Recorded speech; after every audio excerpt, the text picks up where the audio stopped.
ఇప్పుడు కొత్తగా ఒక సీసీటీవీ ఫుటేజ్ వచ్చింది. అదేంటంటే నైటు 11:30 నుంచి 11:42 మధ్యలో ఈ వెహికల్ పెట్రోల్ బంక్ ఆపోజిట్ దగ్గర వెహికల్ వెళ్తున్నప్పుడు ఒక 5 వెహికల్స్ ఈ వెహికల్ని క్రాస్ చేసి వెళ్ళాయి అనేది ఇప్పుడు ఆ ఫుటేజ్లో ఉంది. అందులో ఒక రెడ్ కారు అనుమానాస్పదంగా వీళ్ళకి అనిపిస్తుంది. ఎందుకంటే అది రెడ్ కారు కొట్టినట్టుగానే వీళ్ళు భావిస్తున్నారు. అక్కడ రెడ్ కారు స్పీడ్గా అవ్వడం అక్కడ ఏదో జరిగినట్టుగా దూరం నుంచి కనిపిస్తుంది. ఎందుకంటే అది అక్కడ లైట్ ఎక్కువ లేదు, చీకటిగా ఉంది, పైగా దూరంగా ఉంది. ఇటుపక్క రోడ్డుకి ఇటుపక్క ఆపోజిట్లో ఉంది కాబట్టి దూరం ఉంది. ఇటుపక్కగా ఉంటే సీసీటీవీ కొంత అర్థమయ్యేది, లేదు కాబట్టి అందుకనే వాళ్ళు ప్లాన్ చేసుకొని సీసీటీవీ లేని ప్రాంతంలోనే వాళ్ళు ముందుగానే స్కెచ్ చేసుకొని అక్కడే కొట్టారు, ఈ రెడ్ కారే అసలుదే అని చెప్తున్నారు. ఈ నేపథ్యంలో ఏమైందంటే చంద్రబాబు కూడా దీన్ని సీరియస్గా తీసుకున్నాడు. చంద్రబాబు దీని మీద విచారణకు ఆదేశించాడు. నిన్న కలెక్టర్ల సమావేశంలో కూడా ఆయన మాట్లాడాడు దీని గురించి. అట్లాగే డీజీపీని కూడా ఆదేశించాడు. అట్లాగే అనిత వంగలపూడి అనిత హోమ్ మినిస్టర్ కూడా ఈయన ఆదేశించినట్టుగా ఆమె కూడా నిన్న చెప్పింది. అట్లాగే లోకేష్ కూడా దీని మీద నజర్ పెట్టాడు. దీని విషయం తేల్చాలని చేశారు. ఎందుకంటే చంద్రబాబుకి ఒక ప్రాబ్లం ఏంటంటే ఆల్రెడీ ముస్లింలు చంద్రబాబుని వ్యతిరేకిస్తూ ఈరోజు ఇస్తున్న ఇఫ్తార్ విందును బాయ్కాట్ చేశారు. ఏప్రిల్ 2న ఆందోళన కూడా పిలిపించారు. నేషనల్ లెవెల్లో ముస్లిం సంఘాలు చంద్రబాబుని అటు నితీష్ని గట్టిగా ప్రెజర్ చేస్తున్నాయి. ఎందుకంటే వీళ్ళిద్దరూ వక్ఫ్ బిల్లుని ఆమోదిస్తున్నారు. అక్కడ వక్ఫ్ బిల్లు కానీ వీళ్ళిద్దరూ వ్యతిరేకిస్తే మోడీకి ధైర్యం ఉండదు. సో వీళ్ళిద్దరి మీద ప్రెజర్ పెడుతున్నారు. అక్కడ నితీష్ ఇచ్చే ఇఫ్తార్ విందును బాయ్కాట్ చేశారు, ఇక్కడ చంద్రబాబు ఇచ్చే దాన్ని బాయ్కాట్ చేశారు. దాంతోపాటు దేశవ్యాప్త ఆందోళన కూడా ఏప్రిల్ 2న పిలిపించారు. అందులో భాగంగా ఇక్కడ కూడా జరగబోతుంది. సో ఈ నేపథ్యంలో చంద్రబాబుకి ఆల్రెడీ మైనారిటీస్ ముస్లిం పాపులేషన్ వ్యతిరేకిస్తుంది, ఇప్పుడు క్రిస్టియన్ పాపులేషన్ కూడా వ్యతిరేకిస్తే ఆయనకి ఇబ్బందులకు వెళ్తామని చెప్పి చంద్రబాబు దీని మీద సీరియస్గా ఇమ్మీడియట్గా ఇచ్చేశారు. మామూలుగా అయితే ఫస్ట్లో ఇది జరిగి మార్నింగ్ 11కి అలాగా ఫైండ్ అవుట్ చేశారు. జరిగింది నైట్ 11కి వీళ్ళ ఫ్రెండ్ అక్కడ జనగామ రోహన్ అని అతను ఇచ్చాడనమాట కంప్లైంట్. దాన్ని బేస్ చేసుకొని వెళ్ళారు. ఎందుకంటే తను ఫోన్ లిఫ్ట్ చేయట్లేదు అది ఇదని. అప్పుడు వెళ్ళినప్పుడు వాళ్ళకి అక్కడ ఈ డెడ్ బాడీ, ఈ బైక్ ఇదంతా కనపడింది. సో దాని తర్వాత వాళ్ళు ముందుగానే ఏంటంటే ఇది యాక్సిడెంట్గా తేల్చేశారు పోలీసులు. దాంతో పెద్ద ఎత్తున ఆందోళన చేశారు. రాజమండ్రి అంతా నిండిపోయింది. క్రిస్టియన్ సంఘాలు అనేక మంది ప్రేయర్స్ చేయడం ద్వారా నిరసన వ్యక్తం చేశారు. నిన్న పోస్ట్ మార్టం జరిపారు. ప్రవీణ్ పగడాల పాస్టర్ ఆయన పోస్ట్ మార్టం జరిపి నిన్న ఈవినింగ్ హైదరాబాద్ తీసుకొచ్చారు. ఈరోజు 10 నుంచి 12 వరకు సెంటనరీ బాప్టిస్ట్ చర్చి సికింద్రాబాద్లో ఆయన భౌతికాయాన్ని ఉంచుతారు. దాని తర్వాత సెయింట్ జాన్స్ సిమెట్రీ మన పరేడ్ గ్రౌండ్స్ పక్కన ఉంటుంది, అక్కడ ఈయన్ని ఖననం చేసే అవకాశాలు ఉన్నాయన్నమాట. సో ఈ నేపథ్యంలో ఇప్పుడు ఏంటంటే ఈయన మృతి పట్ల తీవ్రమైన ఆందోళనలు ఉన్నాయి. కానీ పోలీసులు చెప్తున్నది మాత్రం ఇది యాక్సిడెంట్గానే వాళ్ళు పరిగణించారు. అయితే ఇక్కడ అనేక విషయాలు బయటికి వచ్చాయి. ఒకటేమంటే ఈ క్రిస్టియన్ సంఘాలందరూ కూడా మొత్తం రాజమండ్రి ఎయిర్పోర్ట్ నుంచి ఈ యాక్సిడెంట్ జరిగిన స్పాట్ వరకు సీసీటీవీ ఫుటేజ్లు అంతా బయట పెట్టాలి అని ఒక వాదన బయటకు వచ్చింది. రెండోది ఏంటంటే ఇతనిది ఆల్రెడీ నిన్న ఒక సీసీటీవీ ఫుటేజ్ వచ్చింది. అదేంటంటే కొవ్వూరు టోల్గేట్ దగ్గర ఇతను బైక్లో చాలా స్లోగా వెళ్తున్నట్టుగా, అది రాయల్ ఎన్ఫీల్డ్ బైక్ వెళ్తున్నట్టుగా వచ్చింది. దాని మీద కూడా కొన్ని క్రిస్టియన్ సంఘాలు అబ్జెక్షన్ చేస్తున్నాయి. ఇది అసలు అబద్ధం, అతను కాదు, అతను ఇలాగా ఒకరికి గెటప్ వేసి అతను లాంటి బైక్ పెట్టి కావాలని అది చేశారు, అది అతనిది కాదు అనేది వాదన వస్తుంది. సో మొత్తం మాకు అది ఒక్క షాటే ఎందుకు ఉంది, మొత్తం మాకు పెడితే మాకు అర్థమవుతుంది అతనా కాదా అనేది. ఇది కావాలనే ప్లాన్ చేశారు, డైవర్ట్ చేయడానికి అతన్ని చంపేసి ఇతను ఆ టైంలో అక్కడ వెళ్తున్నట్టు చూపించారు. ఇది రాంగ్ అనేది కొంతమంది చెప్తున్నారు. ప్రధానంగా ఇప్పుడు ఏంటంటే ఈ జరిగిన స్పాట్ ఏదైతే ఉందో రాజానగరం పోలీస్ స్టేషన్ పరిధిలో జరిగింది. దివాన్ చెరువు తర్వాత గామన్ బ్రిడ్జి మధ్యలో జరిగింది. నయారా పెట్రోల్ బంక్ ఉంది, ఈ నయారా పెట్రోల్ బంకు ఆపోజిట్లో ఇది జరిగింది. సో మామూలుగా అయితే ఈ రాయల్ ఎన్ఫీల్డ్ పోలీసులు చెప్తున్నది ఏమంటే ఇతను అదుపు తప్పి అది పక్కకి వెళ్ళిపోయింది, డౌన్లోకి వెళ్ళిపోయింది, ఇతని మీద పడిపోయింది, ఇతని మీద బరువు పడడంతో చనిపోయాడు అందుకని మామూలుగా అయితే యాక్సిడెంట్ జరిగినా కూడా ఇతనికి హెల్మెట్ ఉంది కాబట్టి చనిపోయే అవకాశాలు తక్కువ ఉంటాయి, తలకు దెబ్బ తగిలే అవకాశం లేదు. కానీ ఇది బైక్ వెయిట్ పడడంతో హెల్మెట్ ఉన్నా కూడా లోపల తలకి దెబ్బ తగిలింది. అట్లాగే బ్లడ్ అంతా కూడా చిమ్మింది, పెదాలు కూడా ఇట్లు పోవడానికి కూడా అది తగలడమే కారణం అనేది పోలీసులు చెప్పారు. ఈవెన్ పోస్ట్ మార్టం రిపోర్ట్లో కూడా అదే వచ్చింది. కాకపోతే దీంతో ఒక్కసారిగా ఫస్ట్ అయితే తెలుగుదేశం మీడియా కానీ మెయిన్ స్ట్రీమ్ మీడియా దీన్ని పెద్దగా పట్టించుకోలేదు. సోషల్ మీడియాలోనే ఇది వార్తలు వచ్చాయి.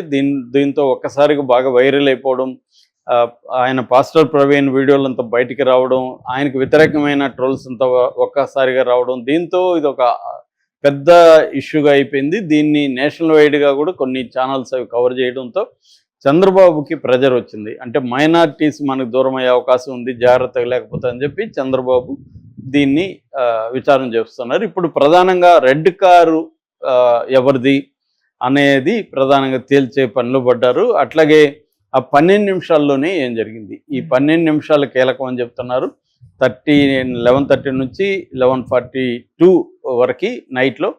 సో ఇక్కడ ఏం జరిగింది కానీ తెలిస్తే మనకి ఇతని ఆ రెడ్ కారు కొట్టినట్టుగా ఇప్పుడు అనుమానాలు ఉన్నాయి. ఎందుకంటే అక్కడ ఉన్న సీసీటీవీ ఫుటేజ్లో రెడ్ కారు మీదనే మిగతావన్నీ కూడా పాస్ అయిపోయినాయి. రెడ్ కారు మాత్రం కొంత అంటే ఒక బండికి తగిలినాక కొద్దిగా స్లో అయిపోయి మళ్ళీ వెళ్తుంది కదా, అలాంటి ఒక ఇది కనిపిస్తుంది అనేది ఇప్పుడు బ్రేకింగ్ న్యూస్లో వస్తుంది.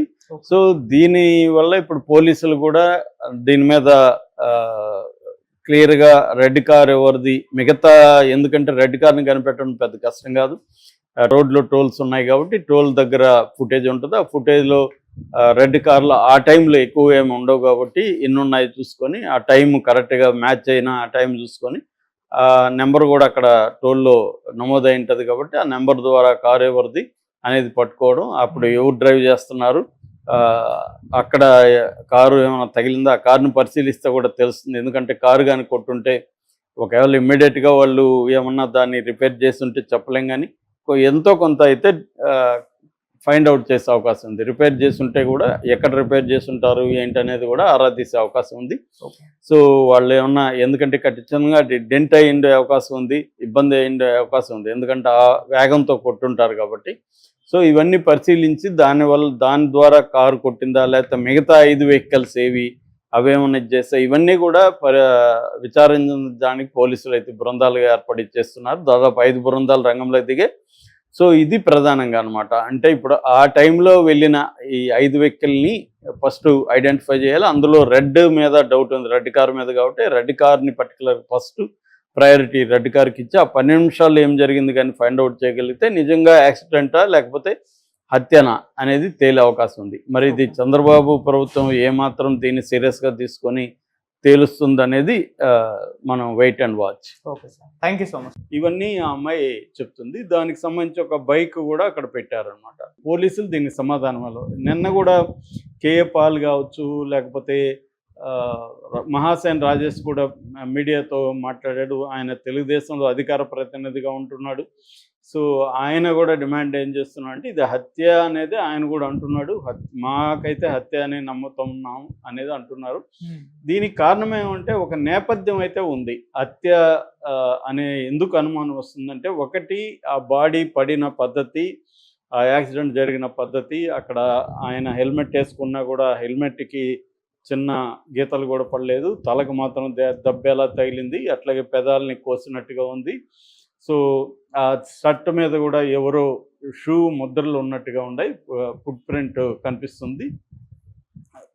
ఇవన్నీ చూసినప్పుడు వేరే చోట హత్య చేసి అక్కడ ఒక యాక్సిడెంట్ లాగా పెట్టారు. రెండోది ఆ బైక్తో పడినప్పుడు మామూలుగా ఆ స్పీడ్కి దూరంగా పడాలి, అట్లా కాకుండా ఈయన మీద బైక్ పడడం అనేది కూడా కొద్దిగా డౌట్ఫుల్గా ఉంది. ఇవన్నీ చెప్తున్నారు. సో మామూలుగా యాక్సిడెంట్లు అయితే అక్యురేట్గా మనం అనుకున్నట్టే జరగదు, మన లాజిక్ ప్రకారం యాక్సిడెంట్లు జరగవు. సో యాక్సిడెంట్లు ఎలాగైనా జరగచ్చు. మన లాజిక్లు అప్లై చేస్తే మనకు డౌట్ లేదు, దేనైనా డౌట్ చేయొచ్చు. సో కాబట్టి ఒకటేంటంటే ఆ రెడ్ కార్ని ఇప్పటివరకు ఎందుకు పట్టుకోలేకపోతున్నారు పోలీసులు అనేది కూడా పెద్ద మిస్టరీ. అది కూడా నిన్న రాజేష్ అన్నారు. ఇప్పుడు 3 రోజులు అయిపోయింది. రెడ్ కార్ ఇంకా ఎందుకు పట్టుకోలేకపోతున్నారు? ఎందుకంటే మామూలుగా ఇటువంటి కేసుల్లో సీసీటీవీ ఫుటేజ్‌లో పట్టుకోవడం ఈజీ. ఇవాళ ఇవాళ ఉన్న టెక్నాలజీకి. మరి ఎందుకు వీళ్ళు రెడ్ కార్‌ని ఇంకా పట్టుకోలేకపోతున్నారు? అంటే ఒక కుట్ర తీరేందంటే ఆల్రెడీ రెడ్ కార్‌ని వాళ్ళు పట్టుకున్నారు. పోలీసులు సేవ్ చేయడానికి ట్రై చేస్తున్నారు. దొరకలేదని చెప్పడానికి ట్రై చేస్తున్నారు. రెడ్ కార్‌లో వెపన్స్ కూడా దొరికాయనేది ఒక వార్త. ఇవన్నీ ఏందంటే స్పెక్యులేటివ్ లేదా అజంప్టివ్ ఇదే అనమాట. అజంప్షన్సే జరుగుతున్నాయి తప్ప ఎవరు చూసింది లేదు. ఎవరు నిఖార్సుగా చెప్పడానికి ఎవరి దగ్గర ఏ ఆధారం లేదు. సో, ఇప్పుడు ఈ అమ్మాయి కూడా ఆ వీడియోలో ఉన్నది మా అన్న కాదని చెప్తుంది. సో, దాన్ని ప్రూవ్ చేయడానికి పోలీసులే ట్రై చేయాలి. పోలీసులు ఇంకా వేరే వేరే సీసీటీవీ ఫుటేజ్‌లు కూడా బయటికి తీసుకొస్తే మనకి ఇంకొంత క్లారిటీ వస్తుంది. అదెందుకు ఇప్పటివరకు పోలీసులు పెట్టలేదనేది చూడాలి. ఆల్రెడీ ఇద్దరు డీఎస్పీలు, ఇద్దరు సీఐలు, ఇద్దరు ఎస్ఐలతో కూడిన ఒక ఇన్వెస్టిగేటివ్ కమిటీ దీనికోసం నియమించారు. తూర్పుగోదావరి జిల్లా ఎస్పీ. సో, వాళ్ళు ఇప్పుడే రంగంలో దిగినట్టున్నారు. వాళ్ళు మొత్తం ఆ రూట్‌లో అంతా సీసీటీవీలు పరిశీలిస్తున్నారు. సో, ఈయన దాటి వెళ్ళిన మొత్తం 5 వెహికల్స్‌లో రెడ్ వెహికల్ మీద ఫోకస్ చేసినట్టు కనబడుతుంది. మేబీ ఇది ఇంకొక 1 ఆర్ 2 డేస్‌లో ఏమన్నా ఇంకొంత ఇన్ఫర్మేషన్ సేకరించినాక పోలీసులు బయట పెట్టే అవకాశం ఉంది. ఎందుకంటే పోలీసులని కూడా మనం అనలేము. ఒక్కోసారి వాళ్ళు కన్క్లూజివ్ ఎవిడెన్స్ రానంత వరకు వాళ్ళు అనుకున్నదంతా బయట చెప్తే అది ఇంకా మోర్ కన్ఫ్యూజ్ అవుతారు. అందువల్ల కన్క్లూజివ్ ఎవిడెన్స్ ఇది చెప్పాలంటే కూడా ఇంకొంత మోర్ ఇన్ఫర్మేషన్ వాళ్ళకి రావాల్సి ఉండొచ్చు. అందుకు కూడా వాళ్ళు బయట పెట్టకపోవచ్చు. కానీ ఇలాంటివి జరిగినప్పుడు ఏంటంటే రకరకాల గ్రూప్స్‌లో ఇది ఇప్పుడు సోషల్ మీడియాలో రకరకాల పుకార్లు వ్యాపించేస్తే దీన్ని ఎవరు కూడా కంట్రోల్ చేయలేని పరిస్థితి. ఎందుకంటే మన ఛానల్స్ కావచ్చు, మీడియా మొత్తం కావచ్చు, ఇటువంటివి జరిగినప్పుడు ఇంక దాని మీదే ఉంటారు. వందల వీడియోలు, న్యూస్‌లు వాటి మీద వెళ్తూ ఉంటాయి. జనం కూడా అవే చూస్తుంటారు. అందుకని కుట్ర థియరీలు ఇదవుతుంటాయి. ఇప్పుడు వీళ్ళ ఎన్ఫీల్డ్‌లో అక్కడ రాజమండ్రికి వెళ్ళడానికి వెళ్తూ ఆయన అక్కడ కొంతమూరు దగ్గర చనిపోయాడు. సో, అక్కడేందంటే కొవ్వూరు టోల్‌గేట్ దగ్గర బైక్‌లో ఇతను మెల్లగా దాటుతున్న ఒక సీసీటీవీ ఫుటేజ్‌ని బయటికి తీసుకొచ్చారు.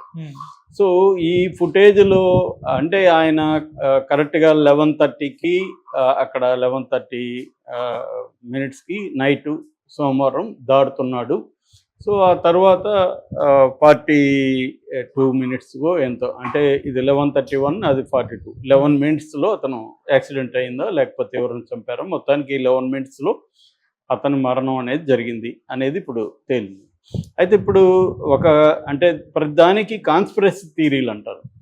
కుట్ర థియరీలు. ఇప్పుడు నేను చాలాసార్లు చెప్పాను. పోలీసులు త్వరగా కేసుని ఛేదించి వివరాలు చెప్పకపోతే అనేక కాన్స్పిరసీ థియరీలు రాజ్యమేలుతుంటాయి.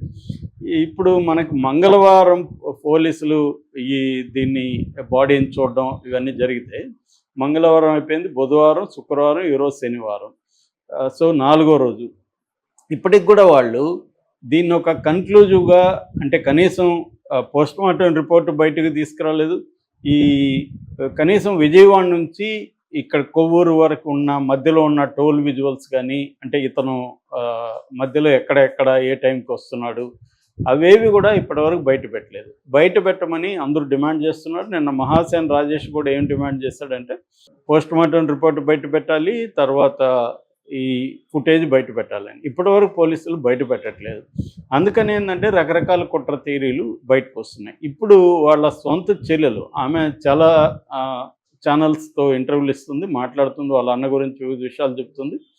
సో, ఆమె ఇప్పుడు ఒక బాంబు పేల్చింది. అదేంటంటే అసలు ఆ బైక్ మీద ఉన్నది మా అన్నే కాదు. ఎందుకంటే సీసీటీవీ ఫుటేజ్లో ఆ బైక్ మీద ఉన్నది మా అన్న కాదు. అంటే ఇంకెవరు అంటే పోలీసులు చెప్పాలి, మా అన్న అయితే కాదు అని ఆయన బైక్ మీద ఇంకొక పాత విజువల్ని ఫోటోని బయటికి తీసుకొచ్చారు. ఆయన అదే బైక్ మీద కూర్చున్నప్పుడు ఆయన ఎలా ఉంటాడో చూడండి, ఇక్కడ ఎలా ఉంటాడో చూడండి. కాళ్ళు అక్కడ ఈయనకంటే దాంట్లో పొడవుగా ఉన్నాయి కాళ్ళు, బాడీ కూడా అంత లావు లేడు మా అన్న. ఇవన్నీ ఆ అమ్మాయి చెప్తుంది. సో, సొంత చెల్లెలు ఆరోపిస్తుందంటే there may there may be some truth అనేది అనుకునే అవకాశం ఉంది. సో, దాన్ని ఇప్పుడు ఒక్కోసారి ఏందంటే సీసీటీవీలో మన కెమెరాలో కరెక్ట్ ఫోటో తీసినప్పుడు ఉన్న వ్యక్తి వేరే రకంగా కూడా ఉండొచ్చు. మనమే ఒక్కొక్కసారి ఒక్కొక్క రకంగా కనిపిస్తుంటాం. అవును. కాబట్టి ఆ పాజిబిలిటీని కూడా కొట్టేయలేం.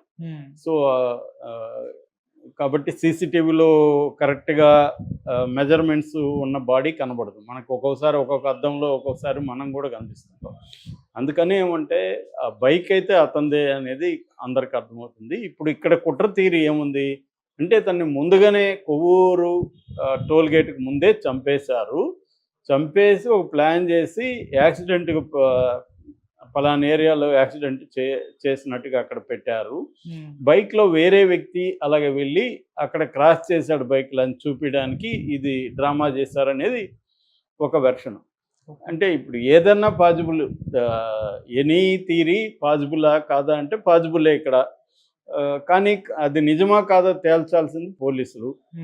ఎంక్వైరీ చేసి తేల్చాలి. వాళ్ళు తేల్చకపోవడం వల్ల రకరకాల కుట్ర థియరీలు వస్తున్నాయి. ఇప్పుడు ఈ అమ్మాయి పేల్చిన బాంబు అయితే అంటే సొంత చెల్లెలు కాబట్టి మా అన్న ఎలా ఉంటాడో మాకు తెలుసు కదా! ఆయన ఇంత హైటు ఇలా ఉంటాడు. ఇక్కడ ఇట్లా లేడు దీంట్లో సన్నగా ఉంటాడు మా అన్న. ఇక్కడ లావుగా ఉన్నాడు అతను. కాళ్ళు కూడా పొడువుగా ఉన్నాయి.